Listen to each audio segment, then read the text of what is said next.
우리 3월 8일 청년부 예배를 하나님 앞에 드리도록 하겠습니다. 이 시간 우리가 함께 찬양하며 주 앞에 나아가도록 하겠습니다. 함께 찬양할까요? 주께와 엎드려 경배 드립니다.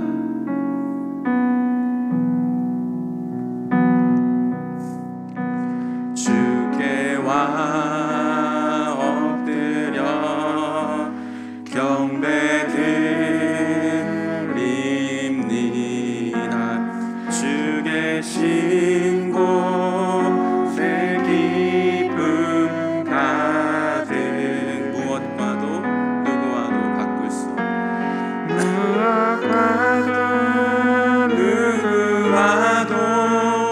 바꿀 수 없네. 예배 드림이 기쁨 됩니다. 우리 다시 한번 주 앞에 중심을 드리며 주께와 엎드려 경배 드립니다. 주 계신 곳에 기쁨 가득 무엇과도 누구와도 바꿀 수 무엇과도 누구와도 바꿀 수 없네. 예배 드림이 기쁨 됩니. 우리 다시 한번 고백하겠습니다. 주께와 엎드려 경배 드립니다.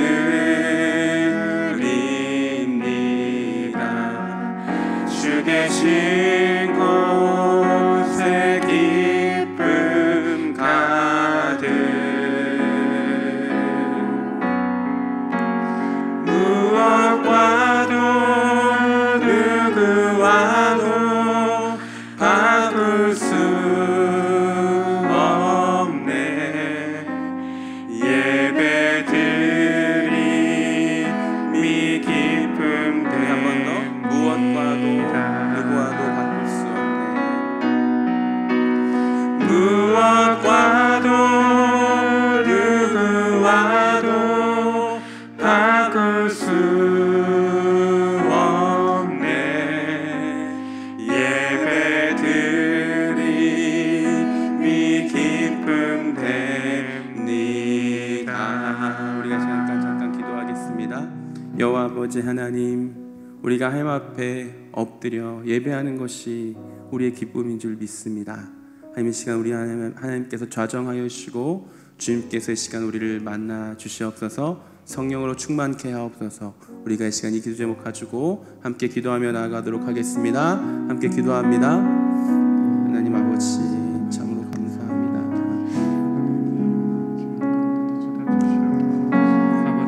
우리가 정말 하나님 앞에 간절함으로 진실함으로 예배하기를 원합니다.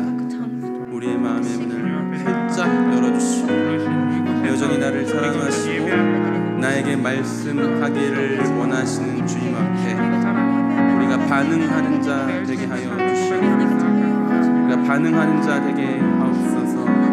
우리가 주님을 초청합니다. 주 앞에 언제 초청하며 나아가기를 원합니다. 성령께서 말씀하시고 주 앞에 나가는 모든 우리의 심령을 어떠한 사단도 틈타지 아니하도록 주님께서 이 시간 함께 하옵소서. 성령 아버지 하나님, 기름 부어주십시오. 성령께서 이 시간 우리의 심령을 다스려 주시옵소서. 우리를 통치하옵소서. 우리를 만나 주시옵소서. 여호와 아버지 하나님, 내가 주님을 갈망합니다. 내가 주님을 만나기를 소망합니다. 여호와 아버지 하나님, 여기에 모인 모든 우리 청년들, 예배하는 청년들 가운데 주님 함께하여 주셔서 그들이 비록 우리가 영상으로 예배를 드리지만 그 영상을 통해 하나님을 만나는 기쁨이 있게 하옵소서. 주님을 바라보는 은혜가 있게 하옵소서. 여호와 아버지 하나님, 기름 부으실 줄 믿습니다. 주 역사하옵소서. 참 좋으신 아버지 하나님, 우리가 이 시간 영상으로 나아가 예배를 드리지만 그러나 이 시간을 통해서 더욱더 주님을 깊이 만나게 하시고 이 시간 주님의 임재를 경험하며 우리가 다시 한번 그분이 나의 삶을 주장하시도록 나의 중심 가운데 거하시도록 우리 가운데 함께하여 주시옵소서. 우리가 이 시간 주님을 더욱더 깊이 만나기를 소망합니다. 진실하게 하시고 우리의 모든 어두운 심령들을 주의 보혈로 정결케 하여 주셔서 하나님께서 우리에게 주시고자 하는 것들을 우리가 누리고 반응할 수 있도록 주님께서 이 시간 가운데 함께하여 주시옵소서. 이 시간 가운데 함께하실 주님을 기대하오며 예수님의 이름으로 기도하옵나이다. 아멘. 우리 하나님의 말씀 보도록 하겠습니다. 하나님 우리에게 주신 말씀은 우리 요한복음 4장을 보도록 하겠습니다. 요한복음 4장 15절부터 26절까지 말씀을 우리 함께 보도록 하겠습니다. 제가 가진 성경으로 신약성경 148페이지에 있습니다. 요한복음 4장 15절로 26절까지 말씀 우리 다 찾으신 줄로 알고 다 함께 우리 합독하도록 하겠습니다. 여자가 이르되 주여 그런 물을 내게 주사 목마르지 않고 또 여기 물 길러 오지도 않게 하옵소서. 이르시되 가서 내 남편을 불러오라. 여자가 대답하여 이르시되 나는 남편이 없나이다. 예수께서 이르시되 내가 남편이 없다 하는 말이 옳도다.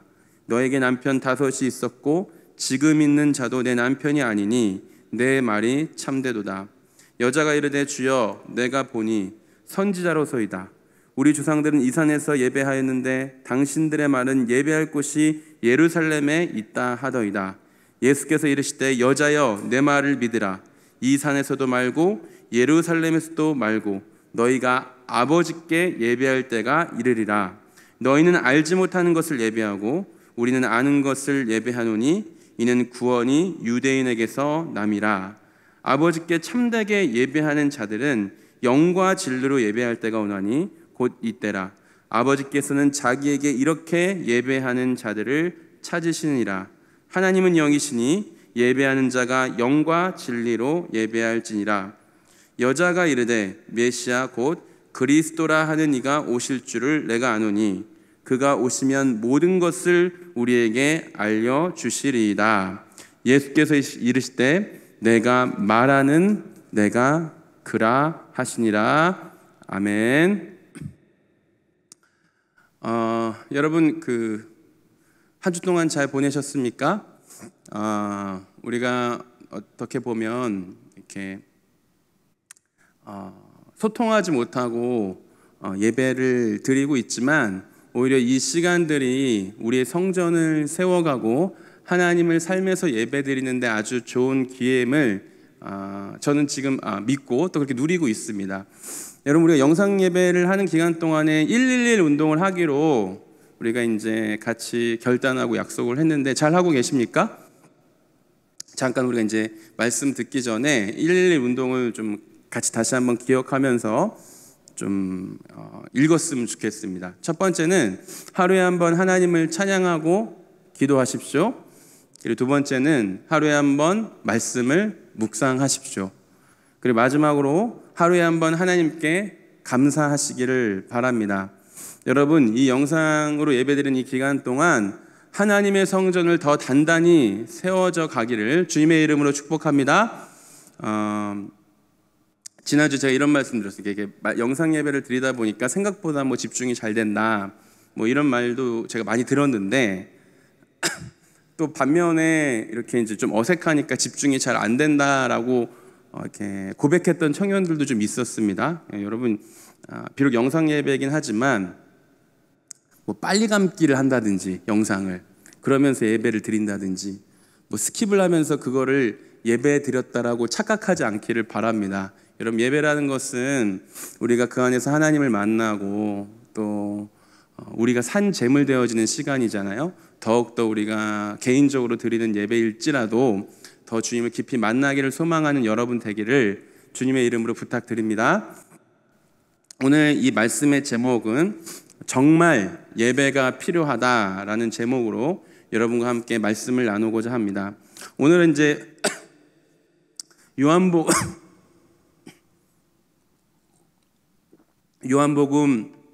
세 번째 시간인데요.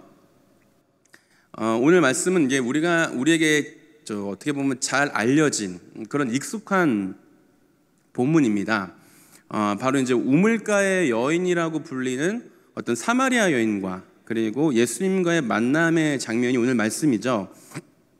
우리가 지금 이제 2주째 영상으로 예배를 드리고 있는데 지난주에 말씀을 여러분과 함께 나눈 것처럼 우리가 비록 이렇게 모여서 예배 드릴 수는 없지만 그 느헤미야처럼 삶의 자리에서 더 뜨겁게 기도하고 더 뜨겁게 예배함으로 나의 성전을 더 단단히 세우기에 집중하자고 제가 이렇게 말씀을 드렸습니다.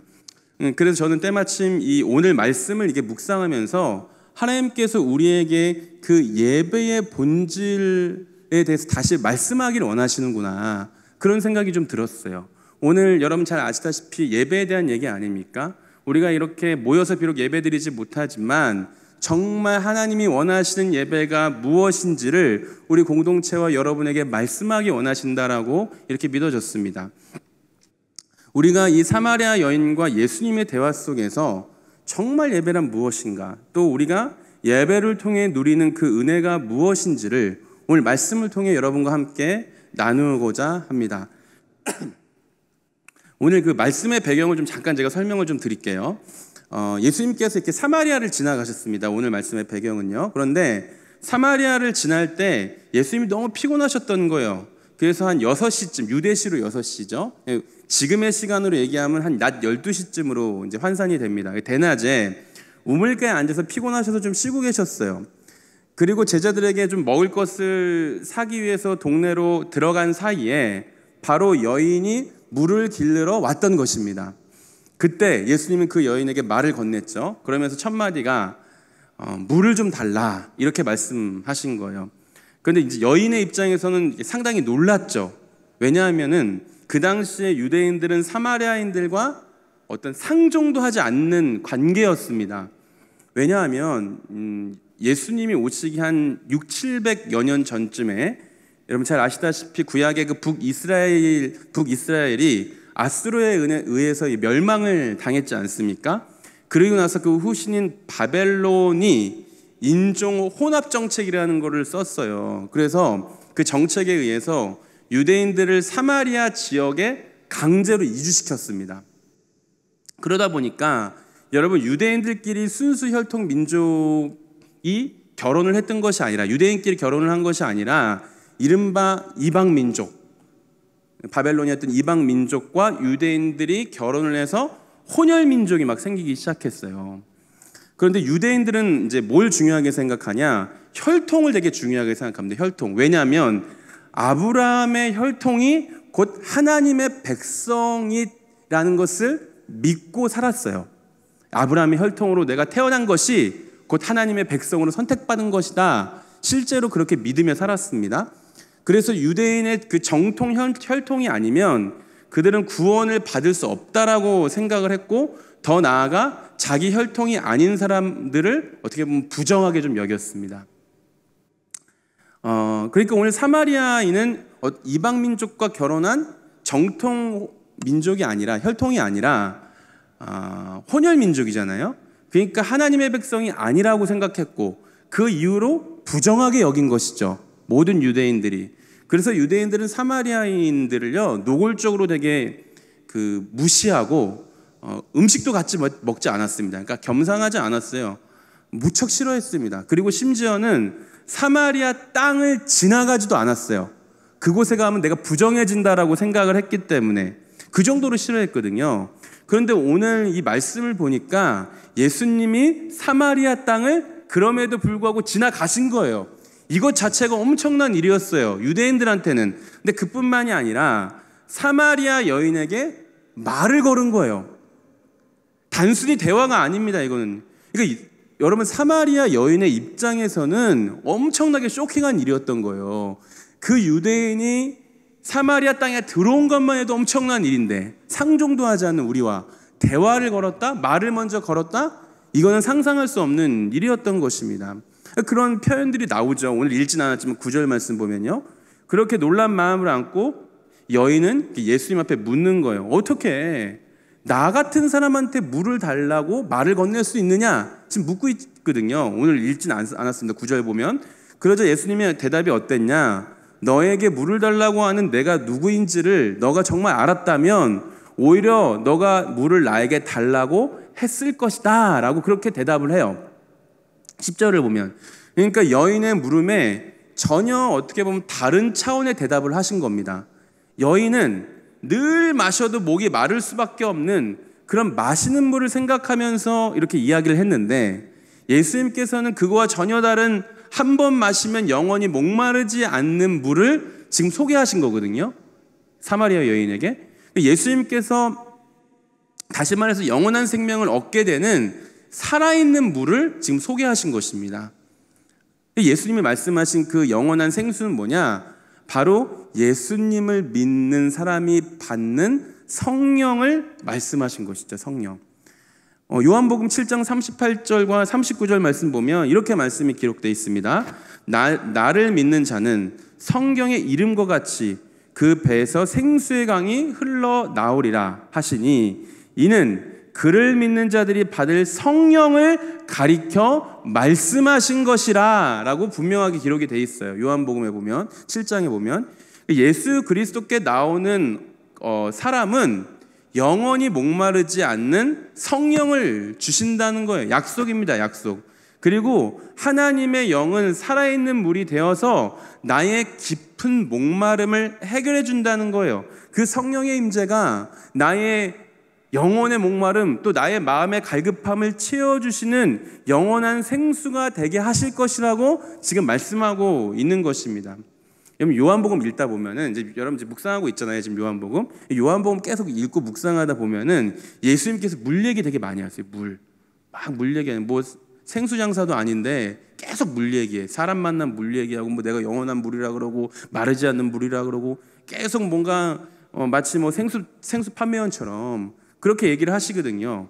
근데 그 물 이야기를 하시면서 동시에 하시는 말씀이 뭐냐? 목마름에 대해서 같이 말씀을 하세요. 왜 이런 말씀을 하시냐? 예수님이 우리의 삶이라는 게 목마름의 연속이기 때문에 그렇습니다. 삶에 채워지지 않는 갈증이 있다라는 것을 잘 아셨어요. 우리 인간의 삶에. 그래서 사람들은 그 갈증을 해소하기 위해서 여기저기 찾아다니기 시작하는 것이죠.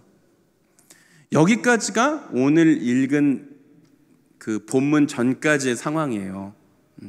4장 초반절 14절까지 어떤 상황입니다. 근데 이 여인이 이 말을 좀 못 알아들은 것 같습니다. 그래서 오늘 읽은 15절 말씀을 다시 보면 여자가 그 말을 듣고 예수님께 이렇게 이야기를 해요. 15절 말씀 보니까 여자가 이르되 주여 그런 물을 내게 주사 목마르지도 않고 또 여기 물길러 오지도 않게 하옵소서. 그러니까 여인은 예수님께서 주시겠다고 하는 물에 대해서 지금 제대로 이해하지 못하는 거예요. 우리 주님은 어떻게 보면 영적 진리를 말씀하셨는데 그 여인은 육신의 필요와 욕망을 채우기 위해서 지금 요청하고 있는 거예요. 그렇게 말씀을 들어도 깨닫지 못하니까 예수님께서 뜬금없는 말씀을 지금 하십니다. 16절에서 18절 말씀 보면 예수님의 답이 이렇습니다. 이르시되 내 남편을 불러오라. 여자가 대답하여 이르되 나는 남편이 없나이다. 예수께서 이르시되 내가 남편이 없다 하는 말이 옳도다. 너에게 남편 5이 있었고 지금 있는 자도 내 남편이 아니니 내 말이 참되도다. 여인의 질문은 목마르지 않은 물을 달라고 했는데 예수님의 대답은 전혀 다른 대답을 해요. 남편을 불러오라고 말씀하십니다. 그러니까 그 말에 또 여인은 남편이 없다고 대답을 하죠. 다시 그 말을 듣자 예수님은 그녀에게 남편이 너가 5명 있지 않았냐? 그리고 지금 살고 있는 남편도 정식으로 결혼해서 살고 있는 남자가 아니라는 것을 이미 아시고 지금 말씀을 하신 거죠. 저는 좀 여러분 이 말씀을 좀 읽으면서 여러분 좀 의문이 들지 않습니까? 말씀을 여러분이 좀 제대로 읽어보면 예수님이 왜 이 타이밍에 남편 얘기를 꺼내셨을까? 여인은 목마르지 않는 물을 요청했는데 그것과 상관없는 전혀 뜬금없는 지금 남편 얘기를 먼저 꺼내시거든요. 여인이 먼저 꺼낸 게 아니에요. 지금 남편 얘기를 예수님이 먼저 꺼냈습니다. 이 남편 얘기를. 더구나 이 얘기는요, 여인이 되게 불편해하는 얘기예요. 그러니까 좋은 얘기가 아니라고요. 왜 그러셨을까요? 예수님이 지금 물 얘기하다 말고 남편 얘기를 하는 것이죠. 여러분, 예수님께서 우리를 만나 주실 때는요, 그 이유와 목적이 뭐냐? 나의 아픔을 함께 위로하고 또 구원을 위해서 우리를 만나 주시죠. 물론 그렇습니다. 그런데 중요한 것은 그 이전에 우리 주님께서 나의 문제가 뭔지를 먼저 알기를 원하세요. 우리 주님은. 그리고 그것을 드러내기를 원하십니다. 더 나아가서. 그러니까 이 여인이 왜 목마른지 그것을 스스로 지금 알기를 원하셨던 거예요. 네가 목마른 이유가 뭐냐? 그래서 너가 왜 이렇게 목마르고 고통스럽고 슬퍼하며 외로움에 처해 있고, 이 문제를 드러내셔서 발견하기를 원하시는 것입니다. 그런데 우리는 나의 불편한 이야기를 대부분 다 피하고 싶어 하죠. 오늘 여인도요, 자신의 아픔을 별로 드러내고 싶어 하지 않았던 것 같아요. 17절 말씀을 보면 너에게 남편이 있다라고 얘기하니까 17절 말씀에 뭐라고 답을 합니까? 남편이 없다라고 그렇게 대충 이야기하고 넘어가고 싶어 했던 거예요. 내 어떤 그런 치부, 이런 상처 별로 얘기하고 싶지 않은 거예요. 그냥 얼레벌레 구렁이 담 넘어가듯이 그렇게 얼버무리고 넘어가려고 했던 것이죠. 근데 예수님은 오히려 여인에게 숨기고 싶었던 그 불편한 사실을 마주하게 하셨습니다. 18절에 아예 제대로 드러내시죠. 너에게 남편 5이 있지 않았냐? 그리고 지금 그 남편조차도 정식 결혼 관계가 아니라 동거 관계라는 것을 드러내게 하신 것입니다. 예수님께서 이렇게 말씀하신 이유가 뭐냐면, 여인의 남편들, 다시 말해서 남자를 통해서 너가 끊임없이 그 목마름을 해결하려고 했던 거 아니냐, 그의 그 연약한 모습을 지금 직면하게 하신 것입니다. 그래서 여러분, 첫 번째로는요, 예배의 시작은 나의 죄와 상처를 직면하는 것입니다.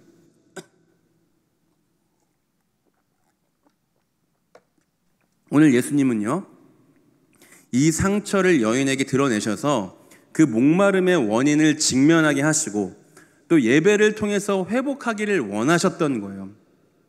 그 수많은 상처 때문에 나의 자존감이 점점 낮아져 가고 있는 그 여인의 모습을 주님 보신 거예요. 그래서 본인 스스로도 자기를 사랑하지 못하는 모습을 주님은 목격하셨던 것입니다.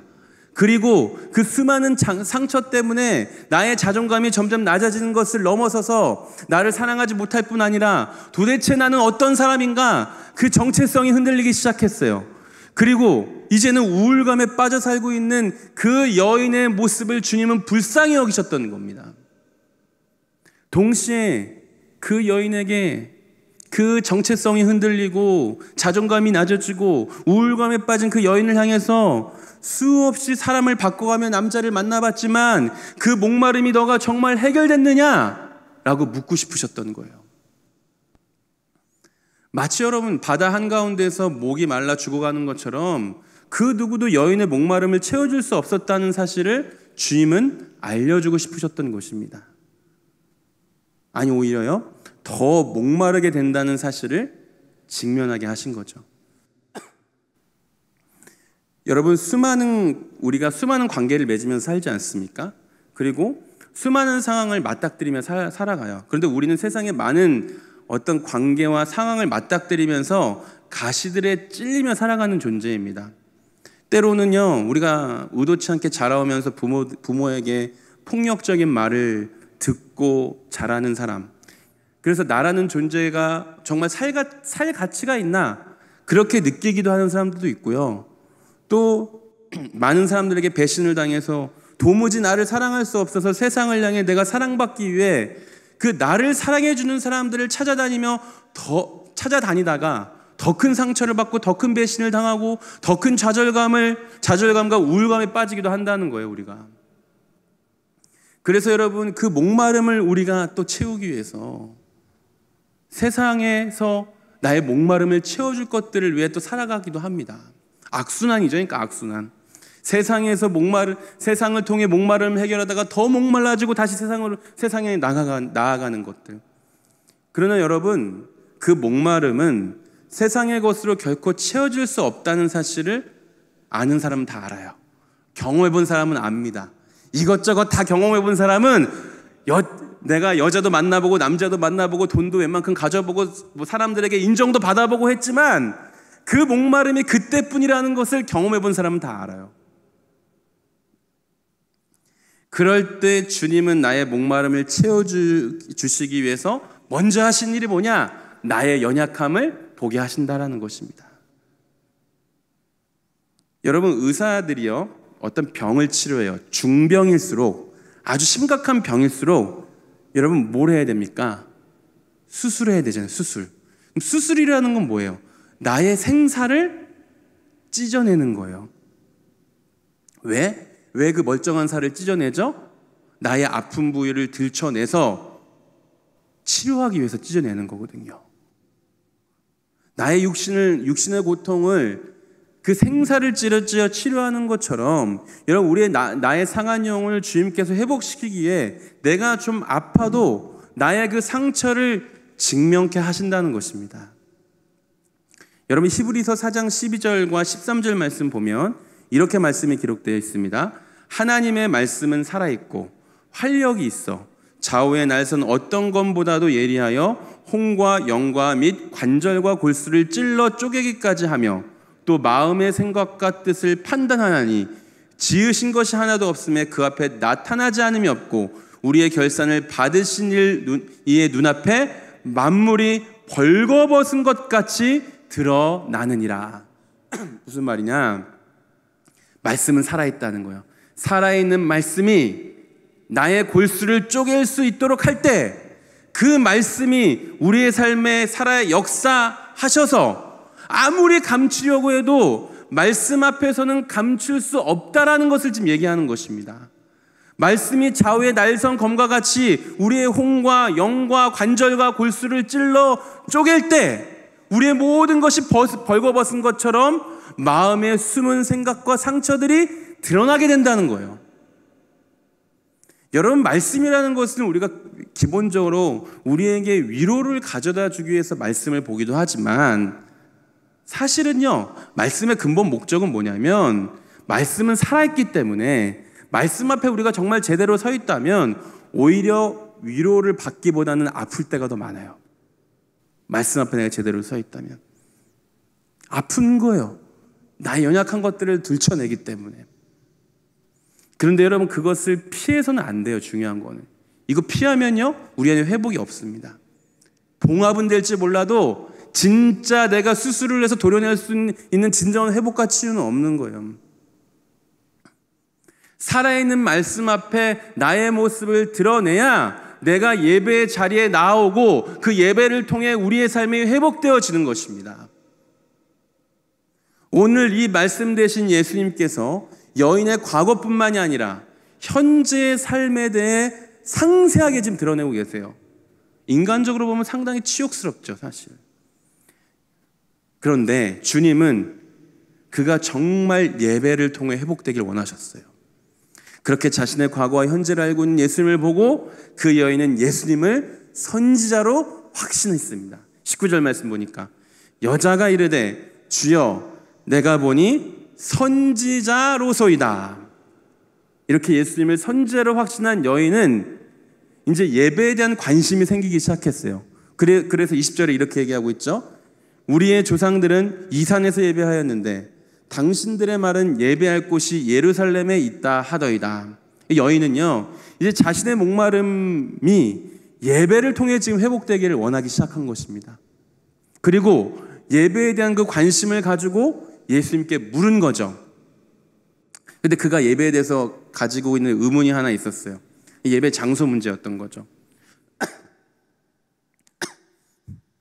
예배를 어디서 드리는 게 옳습니까, 주님? 이렇게 묻고 있는 거예요, 지금 여인이. 왜 이 질문을 했냐면요, 이거 당시 유대인들은 예루살렘에 있는 성전이야말로 하나님께 예배할 수 있는 유일한 곳이라고 믿었습니다. 반면에 사마리아인들은요, 그리심산이라는 곳에서 예배하는 것이 옳다고 생각했어요. 그러니까 이 사마리아인과 유대인의 갈등이 뭐였냐? 예배 장소였거든요. 그러니까 우리가 이제 이 예배 장소에 대한 갈등의 원인을 알기 위해서 한 가지 좀 역사적 사실을 좀 이해될 게 있습니다. 잠깐 좀 말씀을 드리면, 아까 말씀드린 것처럼 혼혈인이었던 그 사마리아인들은 유대인들이 이제 해방을 맞아서, 해방이 돼서요, 바벨론으로부터 해방이 돼서 이스라엘로 다시 돌아왔어요. 그리고 사마리아인들은 유대인들과 함께 성전을 짓고 예배드리기를 원했습니다, 원래. 그런데 유대인들 입장에서 중요한 게 뭐라 그랬죠? 아까 말씀드렸던 것처럼 혈통이잖아요, 그죠? 혈통을 중요하게 여기다 보니까 유대인들 입장에서는 사마리아인들을 봤을 때 쟤네들은 뭐 순수 혈통도 아니고 혼혈인이니까, 하나님의 백성이 아니니까 사마리아인들 빼고 자기들끼리 예배를 드리기 위해서 예루살렘의 성전을 짓고 예배를 드렸어, 자기들끼리만. 그러다 보니까 사마리아인들 입장에서는 왕따를 당한 거죠, 유대인들에게. 그래서 자기들끼리 예배를 안 할 수 없어서 자기들끼리 예배하기 위해서 그리심산, 사마리아 지역 안에 있는 그리심산에서 예배를 따로 드리기 시작했습니다, 오랜 조상 때부터. 그러고 나니까 유대인들이 이제 보기에는 그 당시 개념은 성전을 하늘 아래 하나밖에 없어야 되거든요. 하나님의 유일한 성전이 예루살렘에만 있어야 되는 건데, 사마리아인들이 따로 그리심산에서 예배를 드리는 그 예배를 보면서 인정하고 싶지 않았던 거예요. 너희 예배는 옳지 않다. 성전은 하나밖에 없는 거다. 여러분, 이런 역사적 배경이 있거든요. 그러다 보니까 사마리아인들은 예루살렘에서 예배를 드려야 하느냐, 아니면 우리 조상 때부터 드려왔던 그리심산에서 예배를 드렸는데 그게 옳은 거 아니냐, 이런 식으로 이제 논쟁하기 시작했던 것이죠. 그래서 여러분, 유대인들과 이 문제를 가지고 끊임없이 싸운 거예요, 사마리아인들과. 오늘 여인은 예수님께 이 질문을 한 거죠, 그 역사적 배경을 가지고. 그 질문에 예수님의 답이 어떻습니까? 여러분, 그 질문에 대한 답이 21절에 나옵니다. 21절 읽어보시면 예수께서 이르시되 여자여, 내 말을 믿으라. 이 산에서도 말고 예루살렘에서도 말고 너희가 아버지께 예배할 때가 이르리라. 야, 너희가 그리심산에서 예배를 드리느냐, 아니면 예루살렘에서 예배를 드리느냐, 어디서 예배를 하느냐, 이게 중요한 문제가 아니라는 거예요, 지금. 그러면서 예수님께서 뭐라고 말씀하시냐면 22절 말씀 보면, 너희는 알지 못하는 것을 예배하고 우리가 아는 것을 예배하노니 이는 구원이 유대인에게서 남이라. 알지 못하는 것을 예배하고 라는 이 표현을 보면요, 이 말씀은 무슨 말이냐면, 너희가 정작 예배 장소에 대해서는 엄청나게 논쟁을 하지만, 유대인들도 논쟁하고 사마리아인들도 뭐 장소 어디가 옳은 장소냐고 논쟁하지만, 정작 너희들이 누구를 예배하는가에 대한 관심을 가지고 있지 않구나, 그것을 지적하신 거예요. 한마디로 너희가 어디서 예배드리는 게 뭐가 중요하냐, 네가 예배드릴 대상을 알지 못하고 있는데, 알지 못하는 것을 지금 예배드리고 있지 않느냐. 예배는 장소의 문제가 아니라 누구를 예배하고 있느냐, 그것을 지금 묻고 있는 것이다 라고 예수님이 지금 강하게 말씀하시는 거예요. 여러분, 저는 우리가 이렇게 모여서 예배 지금 드리지 못하는 이때에 하나님께서 우리에게 그 예배의 본질이 무엇인가를 다시 알기를 좀 원하시는 것 같아요. 우리가 비록 모여서 예배드리면 좋죠. 그러나 지금 어떤 상황상 하나님께서 이 예배를 모여서 드리지 못한 이 상황을 통해서 우리가 그리심산이냐 예루살렘이냐 온라인 예배냐 오프라인 예배냐 그 논쟁을 할 때가 아니라, 너가 있는 그 자리에서 정말 하나님을 찬양하고, 그리고 예배의 대상을 올바로 알고 하나님을 높이며 나이가 산재물 되며 사느냐, 그거를 지금 묻고 계신다는 것입니다. 예배의 본질은 장소의 문제가 아니라 너가 어디에 있든 누구에게 전심으로 나의 중심을 들여서 온 마음을 다해 예배하고 있느냐, 그리고 너희는 정말 나를 알고 예배하고 있느냐 물으시고, 그렇게 우리에게 다시 한번 그것을 깨닫게 원하시는 거예요, 이 시즌에. 저는 그렇게 하나님께서 원하신다고 믿습니다. 그렇기 때문에 하나님과 끊임없는 사귐 속에서 살아가는 사람에게는, 여러분, 내가 어디 있든지 간에 모든 시간이 하나님께서 받으시는 예배가 되는 것입니다. 왜요? 그 시간은 하나님께 구별되어 거룩하게 드려진 시간이기 때문에 그 예배 하나님 받으신다는 거예요. 여러분, 저는 여러분 한 묻고 싶어요. 지금 제가 듣기로는 일부는 막 자택근무도 한다고 합니다. 그리고 모임이 많이 없어졌잖아요. 교회뿐만 아니라 어느 모임은 지금 뭐 친구를 만나러 가는 것도 우리가 좀 이렇게 많이 꺼려지잖아요. 개인 시간이 얼마나 많아졌습니까? 실제로 일도 집에서 해, 만나지도 않아, 교회 모임도 많이 없어져. 여러분, 그때 여러분의 진짜 모습이 나오는 거예요. 여러분, 그때 여러분은 어떻게 시간 보내고 계십니까? 집에 이렇게 많은 시간이 내게 주어졌는데 그 시간을 내가 장소와 관계없이 그리심산이에 예루살렘이야 이걸 논쟁하는 것이 아니라 내가 정말 하나님의 예배 대상을 바로 알고 그분 앞에 예배하고 그분의 말씀을 묵상하고 그분 앞에 무릎 꿇으며 그분과 동행하고 사귀는 기쁨이 여러분 가운데 이 시간에 있느냐는 거예요. 아니면 반면에 나에게 허락되어진 이 주어진 시간들을 통해서 더 타락하고 더 세상과 버타여 살고 더 마음이 풀어져서 교회를 떠난 그 어떤 것은 나에게 예배할 공간이 아니라는 것을 내가 무의식적으로 믿으며 그렇게 여러분 살고 계십니까? 여러분, 이 시간이요, 여러분에게 정말 예배하는 자인가 아닌가를 여러분 스스로 알게 될 것입니다. 그래서 여러분, 두 번째는요, 예배는 장소가 아니라 하나님을 향한 구별된 시간이라는 거예요. 로마서 12장 1절 말씀 보면 이렇게 기록되어 있어요. 우리가 잘 알고 있는 말씀입니다. 그러므로 형제들아, 내가 하나님의 모든 자비하심으로 너희에게 권하노니 너희 몸을 하나님이 기뻐하시는 거룩한 산 제물로 드리라. 이는 너희가 드릴 영적 예배니라. 여기에 장소 얘기 나옵니까? 너희 몸을 하나님이 기뻐하시는 거룩한 산 제물로 드리라. 이 말씀 무슨 말씀이에요? 여러분, 예배는 하나님과의 사귐을 위해 구별해 놓는 시간이에요. 어디에서나 관계없이 하나님은 나의 시간과 나의 자리를 하나님과의 사귐을 위해 구별해 놓았다면 그 시간을 하나님은 거룩히 여기셔서 우리의 삶을 통해 그 예배를 받으신다는 것입니다. 장소나 혈통이 중요한 게 아니라 하나님과의 사귐을 위해 거룩히 구별해 놓은 그 삶이 곧 예배라는 거예요. 그것이 우리의 몸을 거룩한 산 제물로 드리는 것이고 영적인 예배라는 거예요. 로마서 12장 말씀은. 그러면서 오늘 말씀을 보면 우리가 너무나도 잘 알고 있는 말씀을 하십니다. 4장 23절, 24절 말씀 보면 아버지께서 예배하는 자들을 영과 진리로 예배할 때가 오나니 곧 이때라. 아버지께서는 자기에게 이렇게 예배하는 자들을 찾으시니라. 하나님은 영이시니 예배하는 자가 영과 진리로 예배할지니라.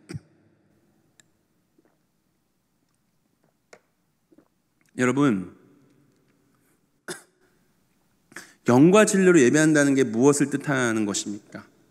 영으로 예배한다는 것은 우리 안에 영원한 생수 되신 아까 말씀드렸던 성령 안에서 예배하는 것을 말하는 것이고, 또 진리로 예배한다는 것은요, 예수님을 통해 내가 그의 보혈에 힘입어서 예배한다는 것을 얘기합니다.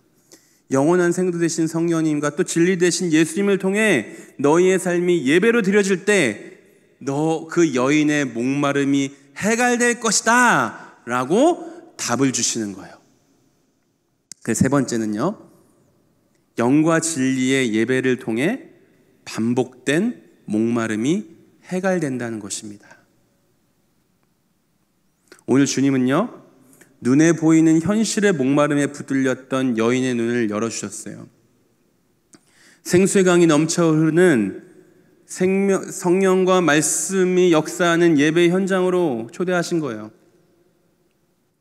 오늘 그 목말라하는 여인에게 너가 이제 그 반복된 목마름으로부터 나와라. 그 예배 자리로 들어와라. 영과 진리로. 그러면서 오늘 그 예배를 갈망하는 그 여인에게, 진정한 예배의 대상을 찾는 그 여인에게 예수님은 이렇게 오늘 말씀하신다. 26절 마지막 말씀 보면요, 예수께서 이르시되 내가 말하는 내가 그라 하시니라. 예수님 말씀하셨죠. 너가 그토록 찾는 그 목마름을 해결해 줄 수 있는 그 예배 대상, 영원한 생수는 바로 너가 찾는 그 사람이다. 라고 말씀하시는 거예요. 여인이, 여러분, 이 말을 듣고 저는 엄청나게 기뻤을 것 같아요. 근데 여러분 상상이 되십니까? 여인은요, 너무나도 목말랐어요. 그래서 그 목마름을 해결하기 위해서 자존감이 무너지고 정체성이 흔들리고 우울감에 빠져있는 그 인생이 너무나도 목말라 많은 남자들을 수없이 바꿔봤지만 해결되지 않은 그 목마름이 이제는 나의 문제를 직면하고 영과 진리로 하나님과의 사귐이 시작되는 예배를 통해 영원히 목마르지 않는 그 예수님을 만난 것입니다. 여러분, 이후에 여인은요, 물동이를 버려두고 너무 기뻐서 동네에 들어가서 예수님을 자랑하는 일까지 해요. 여러분, 이것이 예배하는 자에게 주어지는 축복인 줄 여러분 믿으시기 바랍니다. 여러분, 정말 여러분의 삶에 예배 감격이 있느냐는 거예요. 정말 이 예배 기쁨이 있느냐는 거예요. 습관적, 형식적, 반복적 예배가 아니라 여러분의 삶을 통해 정말 이 예배에 물밀듯한 감격과 기쁨이 있느냐는 거예요. 저는 오늘 이 말씀을 묵상하면서 저의 과거가 생각이 났습니다. 여러분 잘 아시다시피 저의 청년 시절은 돈을 위해서 살았어요. 뚜렷한 목표를 가지고 살았습니다. 오늘 사마리아 여인처럼 여러분, 제 안에는요, 청년 시절에 육적인 갈증이 내 안에 항상 있었어요. 목마름이 있었어요. 그런데 막상 그 하나님과의 사귐을 갈망하는 그 영적인 갈증은 제게 없었어요. 그런 채 신앙생활을 했습니다. 여러분, 얼마든지 내가 육적으로 목마르지 않고도 신앙생활을 할 수 있습니다. 여러분, 습관적으로 예배 오면요. 그리고 그나마 신앙생활도 교회에서 내가 인정받고 싶은 욕심 때문에 했거든요. 신앙생활 자체를. 그 교회 나오면 나올수록 나의 목마름이 해갈되는 게 아니라 더 깊은 갈증만 느껴졌어요. 왜냐하면 그 물이 나의 인기에 있다고 생각했거든요. 그렇게 목마름을 느끼던 그때 제가 정말 힘든 시기를 보냈던 시절이 있었잖아요. 그때 오늘 여인처럼 주님께서 목마르지 않는 물을 달라고 제가 막 매달릴 때가 있었더라고요. 지금 되돌아보니까 25살 그때 정말 아무도 믿지 못한 그 시절에. 그런데 우리 주님은 그 목마름을 채워주시기 이전에 했던 일이 뭐냐? 나의 아픈 상처와 죄를 그때 다 드러내셨어요. 제가 많은 사람들로부터 무시당하고 모욕적인 말을 들었던 그 상처 막 들춰내시고요. 또 물질 때문에 받았던 그 무시, 그 상처, 그것들 막 보게 하시고요. 떠올리고 싶지 않은 그 많은 그 지우고 싶은 상처들 있잖아요. 아픈 상처. 또 그것으로 인해 지었던 죄들 다 드러내시더라고요. 다 드러내시더라고요. 그리고 나서 비로소 그렇게 하나님이 저를 다 드러내신 이후에 그 목마름의 근원을 보게 하셨습니다. 그리고 비로소 예수님을 알게 하시고 영원한 구원의 생수를 마시게 하셨어요. 그리고 저의 삶이 이제 오늘 말씀처럼 나의 죄를 씻기 위해 친일 제물 되어주신 예수님을 통해 영과 진리로 예배를 드리는 삶을 살게 된 것입니다. 여러분, 이러한 과정이 없으면 여러분 예배 회복, 먼 얘기, 화석화된 신앙, 그렇게 살게 될 거예요. 저는 그것을 통해서 예배의 감격을 알게 됐고요. 그리고 조금씩 나의 삶이 새로워지는 경험을 하기 시작했습니다. 오늘 여인도요, 이런 과정을 거쳐서 그 예배의 본질을 깨닫고 그 기쁨을 알게 된 것입니다. 여러분, 우리가 이때 정말 전 예배가 필요하다고 생각해요. 오히려 그 예배는 무엇입니까? 하나님을 바로 알고 그분과의 사귐을 날마다 누리는 예배가 정말 이때 필요합니다. 그 목마름과 공허함을 무엇으로 채워가려는지 다시 한번 여러분의 모습을 바라보시길 바랍니다. 요한계시록 22장 17절 말씀 보면 이런 말씀이 기록되어 있습니다. 성령과 신부가 말씀하시기를 오라 하시는도다. 듣는 자도 오라 할 것이요 목마른 자도 올 것이요 또 원하는 자는 값없이 생명수를 받으라 하시더라. 너희의 삶의 갈증을 느끼는 모든 자는 주님께서 오기를 지금도 기다리고 계십니다. 그리고 너희에게 목마르지 않을 영원한 그 생수를 값없이 주겠다라고 약속하십니다. 여러분, 그 목마른 자에게 기다리시는 분이 우리 주님이심을 여러분 믿으시기 바랍니다. 오늘 주님은 여인에게 이 말씀을 지금 하고 계신 것입니다. 말씀을 마무리하겠습니다.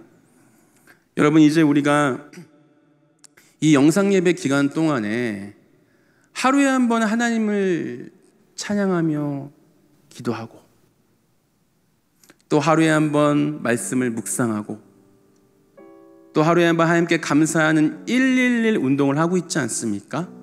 저는 이 111 운동이 결코 무시할 것이 못 된다고 생각해요.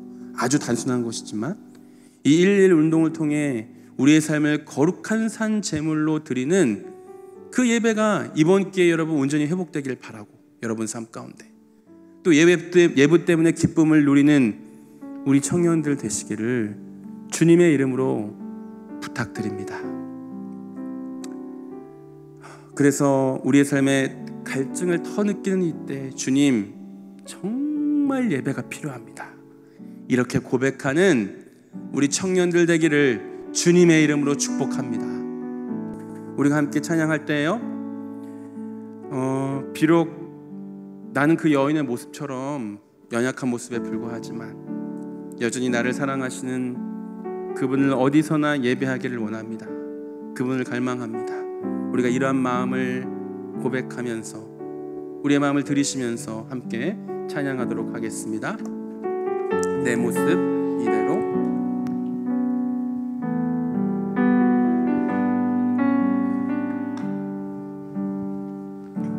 내 모습 이대로 사랑하시네. 연약한 그대로 사랑하시네. 나의 모든 발걸음 주가 하시나니 날 인도하소서. 날 인도하소서.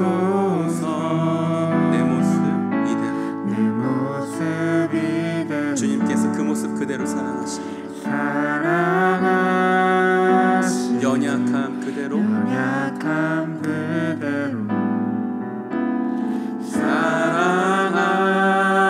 사랑하시네.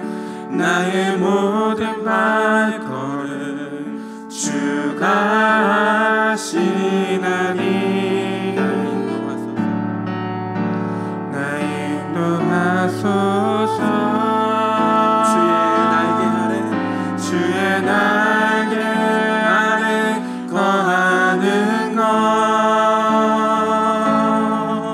주의 임재 안에 거하는 것, 나의 가장 큰 소망, 나의 가장 큰 은혜, 주와 함께 동행하는 주의 날개 아래 거하는 것, 주의 날개 아래 거하는 것, 주의 임재 안에 거하는 것, 나의 가장 큰 소망, 나의 가장 큰 소망, 나의 가장 큰 은혜, 나의 가장 큰 주와 함께 동행하느니, 주와 함께 동행하느니.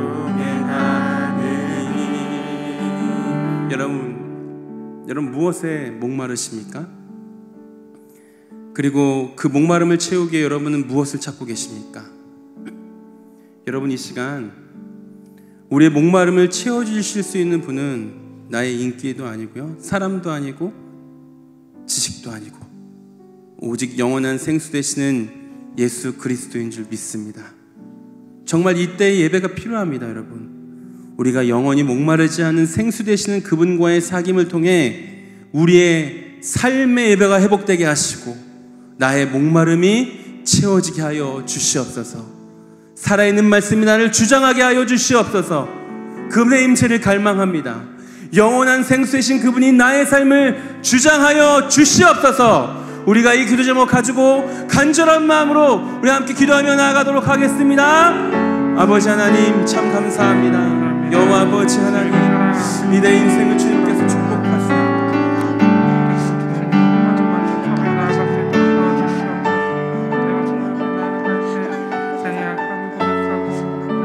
우리가 아버지 하나님 진정 갈망하는 것이 무엇인지 깨닫게 하여 주시옵소서. 사마리아 여인처럼 내가 목마릅니다 라고 고백했을 때 나는 정말 영원한 생수 되시는 예수 그리스도를 찾고 있는지, 아니면 세상의 인기와 자랑과 아버지 사람을 찾아 다니는 하나님 아버지 나를 돌아보게 하옵소서. 주여 우리 청년들을 주님 긍휼히 여겨 주시옵소서. 하나님 아버지 나를 정직하게 되돌아보게 하옵소서. 여호와 아버지 하나님 우리를 불쌍히 여겨 주시옵소서. 주의 임재를 갈망합니다. 주를 소망합니다. 하나님 아버지 나를 채워 주시옵소서. 나의 정체성이 흔들리고 하나님 아버지 나의 아버지 하며 그 자존감이 낮아지고 나는 우울감에 빠져있는 그 연약한 모습들을 아버지면 긍휼히 여겨주셔서 우리의 약함을 일으켜 세워주시고 이제는 그 모든 연약함 가운데 일하신 여호와 하나님을 내가 기대하며 살아갈 수 있도록 아버지 하나님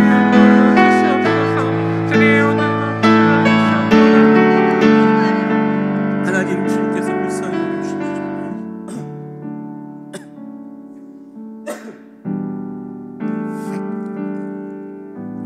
참 좋으신 아버지 하나님, 우리의 연약한 모습을 아시고 나를 주의 품에 품어주시니 감사합니다.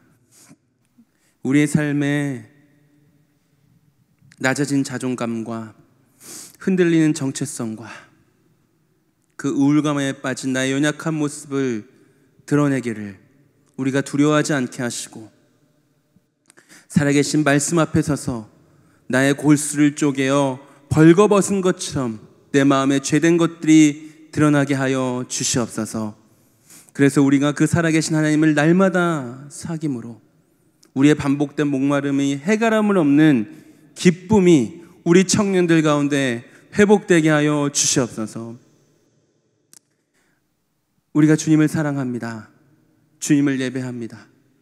나의 삶에 영과 진리가 충만히 임하여서 나의 삶 가운데 메마르지 않도록 주님께서 우리를 이끌어 주시옵소서.